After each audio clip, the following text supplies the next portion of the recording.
Cardiac, cardiac, cardiac, cardiac, cardiac, cardiac news. Good morning. Welcome to Cardiac News. I'm Kennedy Strebe. And I'm Josie Lundvall.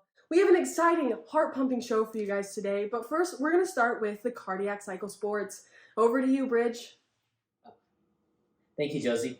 Last night, we had an exciting game between the Pressure Bulldogs and the Volume Kings in Ventricular Stadium during the Cardiac Cycle Games.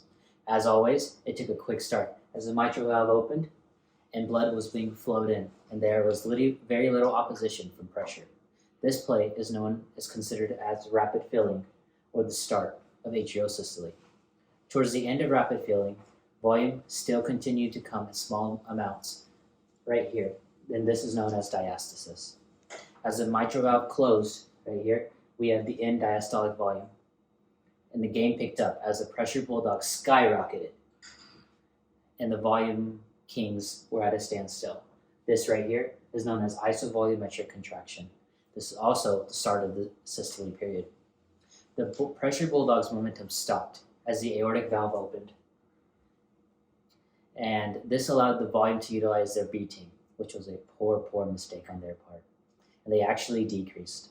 However, the Pressure Bulldogs still slightly increased. Pressure and volume got into a scuffle, leading to the Volume Kings being kicked out, referred to the ejection phase. Punches were being thrown, teddy bears were thrown into the ring, but the refs were able to calm the game down, and as the aortic valve was closed. Following the ejection of the volume, Pressure decided to put their B team in, and this is known as isovolumetric relaxation. This caused a major decrease in the momentum of the game, and this brought us to where we started for the end systolic volume. Despite this poor game, the cycle games have already started again, so tune back in tomorrow for the same report. Back to you, Kennedy. Thanks, Bridge, for the exciting news report. Josie, can you believe that we always have these cardiac cycle games going on? It's absolutely unreal. The Pressure Bulldogs and Volume Kings really have quite the game to watch. My heart nearly skipped a beat. After this commercial break, we're going to have Dr. K come and discuss the basics of reading an electrocardiogram. They say an apple a day keeps the doctor away. Thanks. But did you know that your heart is the size of your fist? Welcome back. We are very excited to have Dr. K here with his expertise on ECGs today. Thank you so much for joining us today, Dr. K. Can you tell us a little bit about your experience with ECGs? Yes, thank you so much for having me. Well, at this point, I have about 5 full weeks of experience reading ECGs, so I kind of know what I'm talking about. Wow, 5 full weeks. That's incredible. You have me beat. Will you tell me a little bit about what we are seeing here with the ECG? Of course. So for starters, this is mostly ventricular. It's the electronegativity of the heart, but we have some atrial representation sprinkled about. First you're going to see is the P wave, right through here. And this represents initial atrial depolarization. Next that follows is the Q wave, which is initial septum depolarization, followed by the R wave for full septum depolarization, then followed by the S wave, which is ventricular wall depolarization. After that, and that whole complex is called the QRS complex. And lastly here, we have the T wave, which is going to be ventricular repolarization. Interesting. Can you tell me a little bit about these lines here? Well, you see, what we're looking at here are specific intervals and segments. When comparing intervals versus segments, intervals will include the wave, while segments will not. Right here, for example, we have the PR interval that includes the P wave. This PR interval should be between 0.12 and 0.2 seconds. And then, following that, we have the QRS interval, which includes this R wave, the Q wave, and the S wave. This should stay within 0.06 or 0.08 seconds, and the amplitude should stay between 0.1 and 1.5 millivolts. You can see the conversion square right here of time and millivolts, so you can see how that gets up to 1.5. And then finally, we have the ST segment that should stay right around there. And if it deviates anywhere from 0.1 to 0.15 seconds, that could be indicative of pathology.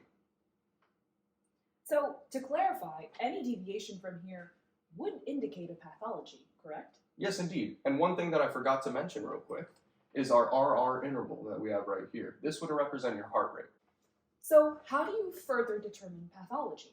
Well, I'm glad you asked. We have these things called electrodes, and they are named things called lead 1, lead 2, and lead 3. We have them represented here. These leads are placed on the body in order to measure electrical impulse of the heart. So, you have your lead 1 that runs from your right to left wrist, your lead 2 that runs from your right wrist to your left ankle, and your lead 3 which runs from your left ankle to your left wrist. All of these run from negative to positive and superior to inferior on the body. So, if I'm understanding correctly, you only use 3 leads to determine pathology. Well, I'm glad you asked. We actually use an additional 3 called your augmented leads, which you can see here. We have our AVF, AVR, and AVL leads. The AVL lead will run to the positive electrode on the left wrist. The AVR runs to the positive electrode on the right wrist, and the AVF runs to the positive electrode on the left wrist. All these leads produce a measurable pulse, such as the one on the previous picture we were looking at, which we can utilize to assess a person's cardiac cycle and compare those normals that we talked about in the previous slide. This has been so interesting. Thank you so much, Dr. K, for coming in today and explaining all this today. We will be using all this information to help us calculate the mean electrical axis, which Whitley will be helping us with. And we will be covering this after the commercial break. Did you know exercise is important for cardiovascular health? Welcome back. Here's your mean electrical axis weather report. Today we saw normal weather axis deviation, which lies between 0 and 90 degrees. This is the best conditions we can ask for. Everything is normal. At the beginning of the week, we will see warmer conditions. We can reach anywhere from 90 to 180 degrees, which we would consider as right axis deviation. This can be caused by several pathologies, including the right bundle branch block, right hypertrophy, and left ventricular injury. On the flip side, Tuesday and Wednesday, things are going to change rapidly. Temperatures will drop from 0 to negative 90 degrees, which indicates a left axis deviation. Bundle up for these conditions. It could be caused by a left bundle branch block, left hypertrophy, or right current of injury. Later in the week, we have a huge change in temperature. Things are going to be anywhere from negative 90 to 180 degrees. This is considered the extreme axis deviation. If you experience this, please seek medical attention immediately. In order to estimate what temperatures we will be in, we need to read the ECG that Dr. K talked about earlier in this broadcast. We should look for an isoelectric lead first, which would be a positive and negative deflection that is equal on both sides. From here, we would reference that the mean electrical axis graph, locate the lead with the isoelectrical conduction, find the lead perpendicular to that. This is your mean electrical axis. Here, we have an isoelectrical lead found on the AVM. The perpendicular lead would be lead 2. Since it has a positive deflection, we draw the line in the positive direction. Now we know that the electrical axis is 60 degrees. If there is no isoelectric lead present, find the 2 most prominent deflections. Draw them on the corresponding axis lines in the direction of the deflection on the graph. You will coordinate the lengths of the lines by the amplitude of the deflection. Once the lines are drawn, connect the 2 lines by a perpendicular line to help estimate the temperatures for the day. Here is an example. Lead 2 and lead 3 are the most prominent deflections we see here on this ECG. You can see that lead 3 is more negative than lead 2, so we will draw that line first in the negative direction. We want to connect those 2 points with perpendicular lines, and we find it being around 90 degrees, which is also a left axis deviation. Well, this is all I have for the weather. Back to you, Kennedy. Thank you so much for that weather report, Whitley. There are some huge changes in the upcoming weeks, so make sure to be prepared for that. Just like the weather will be. The economy is insane. I mean, have you tried buying eggs lately? To end the show, we're going to have Josie with our cardiac arrhythmia stock report. Thanks, Kennedy. The stocks have been very abnormal lately. The first one we have here, we can see that the PR interval is much longer than we would like to see it. The normal PR interval is usually 0.16 seconds, but could also be in the range from 0.12 to 0.2 seconds. This is a very long, as this one is 0.34 seconds. This could do some serious damage to the business here. The electrical impulses are being delayed at the AV node, and there's definitely some internal communication issues going on. We can tell that this is a first degree AV block because we could have a consistent 0.34 seconds between each interval. So the team is continuously having these issues. Moving on to V Corp here, we can see that they have been specializing in ventricular fibrillation. Looking at the report here, we can see that there's a very irregular pattern with small and separate contractions taking place at the same time and a lack of a QRS complex. There is no refractory period as impulses are continuously low voltage. If the V Corp doesn't get help immediately, this can become fatal to the company's survival. Here we have the WPW company, where they have had a lot of internal problems going on. An employee known as the Bundle of Kent has been leaking out information prematurely and causing a pre-excitation of the ventricles. This is clear with the presence of the delta wave here, indicating a faster impulse through the AV node. The insubordinate employee has caused some tachycardia rhythm, as well as a prolonged QRS complex due to the shortened PR interval with rapid impulses. The company is definitely at risk of some episodes of supraventricular tachycardia. This is all I have for the arrhythmia stock reports today. Back to you, Kennedy. Wow, thanks, Josie. That seems like quite a bit of drama in the financial world to me.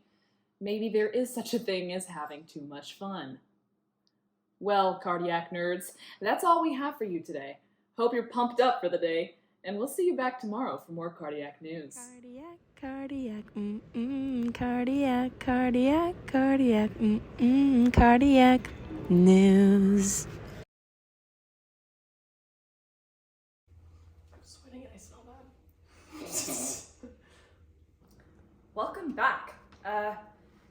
We are very excited to have Dr. K and his expertise.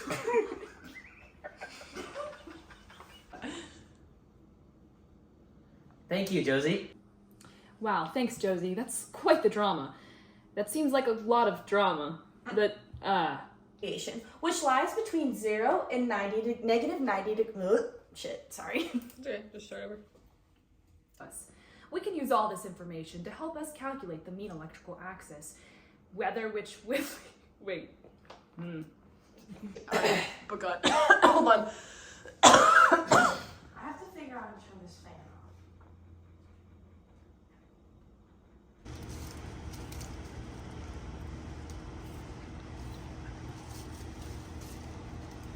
off. Nearly made my heart skip a beat.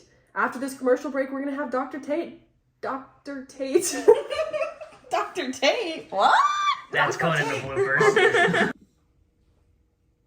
We have the WPWP company, and this is the cardiac. Wait, guys, this is not the right part on my screen. No.